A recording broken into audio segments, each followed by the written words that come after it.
Dans cette vidéo, je vais essayer de tenter de t'expliquer ce qui t'amène systématiquement à la procédure, au conflit, au contentieux, au prud'homme. C'est systématique. Je l'ai toujours vécu à chaque fois que l'erreur était commise. Alors, quelle est cette erreur? Tu vas trouver ça complètement contre-intuitif, mais l'erreur, c'est de penser à la procédure, c'est de penser au juridique. Dès que tu te mets dans ce cadre, hein, dans ce rail, et effectivement c'est assez difficile, hein, parce que tu peux être entouré de juristes, tu peux être entouré d'avocats, et donc tu te mets tout de suite dans une connotation, dans une posture de conflit, de bataille. D'ailleurs, tout le vocabulaire juridique t'y incite, hein, puisqu'on parle des deux parties, d'argumentaire, enfin voilà. Et donc ça, c'est vraiment ce que j'ai toujours constaté, c'est que dès que tu te mets dans une posture de conflit, en fait, de bataille juridique, hein, argument contre argument, finalement, tu te mets dans le véhicule qui va te conduire au contentieux. Donc comment faire pour ne pas y aller et comment je fais, puisque moi, si tu me suis, tu le sais, moi mon objectif, mon intention, c'est de ne pas aller au contentieux. Je trouve que c'est une énergie très négative, que c'est une perte de temps, ça n'a quasiment pas d'intérêt, quasiment, parce que effectivement quelquefois il faut passer par là, c'est aussi un peu phénomène de deuil en fait, pour que le salarié, y compris l'employeur, passe à autre chose. Mais mis à part ce cas spécifique, hein, qui peut être une stratégie aussi, la majorité des relations, et j'allais dire dossiers, des relations individuelles, finalement, dès que tu penses procédure juridique, tu vas au conflit. Donc comment faire pour éviter cela? Finalement, c'est déjà te dire attention, dans ma tête, mes pensées, je suis en train de me faire avoir, mon cerveau est en train de me faire avoir. Parce que tu seras d'accord avec moi, quand on est dans ce type de dossier, c'est qu'on est face à une situation qui est devenue insupportable, qu'on ne peut plus accepter. Les règles n'ont plus été respectées, tu as le sentiment que ton salarié se fout de toi, hein, parlons sincèrement. Et finalement, tu sais plus quoi faire à part l'attaquer. Voilà. Donc tu le comprends, c'est le meilleur moyen en fait de t'amener dans des sources de problèmes, de perte de temps, de soucis, de nuits blanches, hein, voilà, beaucoup de stress. Alors que finalement, si tu arrives à te poser, à revenir à des choses très factuelles, à te refaire l'histoire, ce que ton avocat ou tes conseils ne savent pas, ne connaissent pas forcément ton entreprise, ton histoire avec le salarié, et pour expliquer comment tu en es arrivé à cette situation en fait, comment il en est arrivé à cette situation.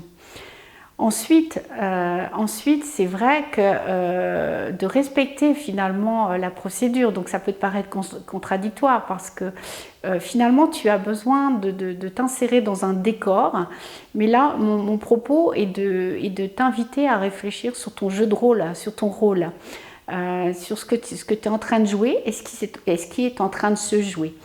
Et combien de fois j'ai vu par justement le fait que mentalement, on va résumer comme ça, que mentalement les parties s'étaient mises dans une connotation de conflit, de procédure.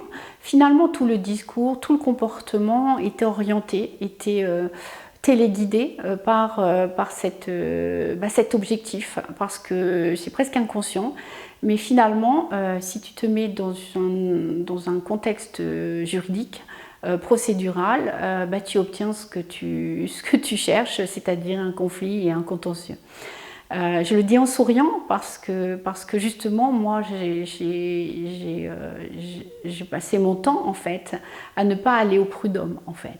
Et voilà, et comment je fais ça? C'est que finalement, je passe du temps, mais un temps relatif, à bien analyser factuellement et de façon la plus objective possible, sans affect. Donc c'est vrai que lorsqu'on est à plusieurs, avec des gens qui ne sont pas impliqués par la situation, Ça te permet d'aller un peu plus vite, ça te permet d'ouvrir des questions, de trouver des solutions, parce que le conflit, la séparation n'est qu'une solution ultime, hein. Il y a plein d'autres possibilités, plein d'autres solutions à trouver pour régler la situation que de se débarrasser de son salarié tout simplement.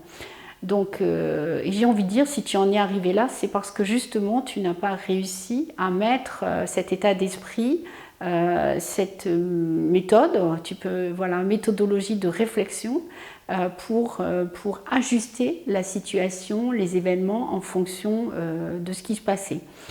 Donc voilà, je suis Nathalie Noskivé, hein, je suis juriste DRH, ancien conseiller prud'homal et coach en neurosciences. Donc, et j'accompagne les chefs d'entreprise qui souhaitent réorganiser, restructurer leur entreprise.